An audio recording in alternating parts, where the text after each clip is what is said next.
প্রকৃতির একমাত্র অমর প্রাণী যে কখনো মরে না। ভাবুন তো, যদি মানুষ অমর হতে পারত, শরীরে না আসতো বার্ধক্য, না থাকতো মৃত্যুর ভয়। শুনে অবাক হচ্ছেন? মানুষ নয়, কিন্তু সমুদ্রের এক ছোট প্রাণী এমনটাই করতে পারে। এই আশ্চর্য প্রাণীটির নাম ট্যারিটপসিস ডোলমি, যাকে বলা হয় ইমোর্টাল জেলিফিশ বা অমর জেলিফিশ। এদের শরীরে আছে এক অদ্ভুত ক্ষমতা, নিজের জীবনকে রিসেট করার ক্ষমতা। এই ট্যারিটপস প্রজাতির জেলিফিশ মৃত্যুর আগে নিজের শরীরে এক জাদুকরী পরিবর্তন ঘটায়। এটি প্রাপ্তবয়স্ক অবস্থা থেকে ফিরে যায় আগের ধাপে, মানে আবার বাচ্চা জেলিফিশে পরিণত হয়।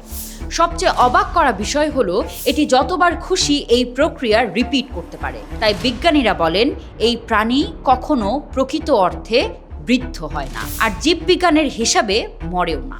এমন আরও সায়েন্স ফ্যাক্টস জানতে পেজটি like, share, comment and follow করতে ভুলবেন না। এই আশ্চর্য প্রাণীটির নাম ট্যারিটপসিস।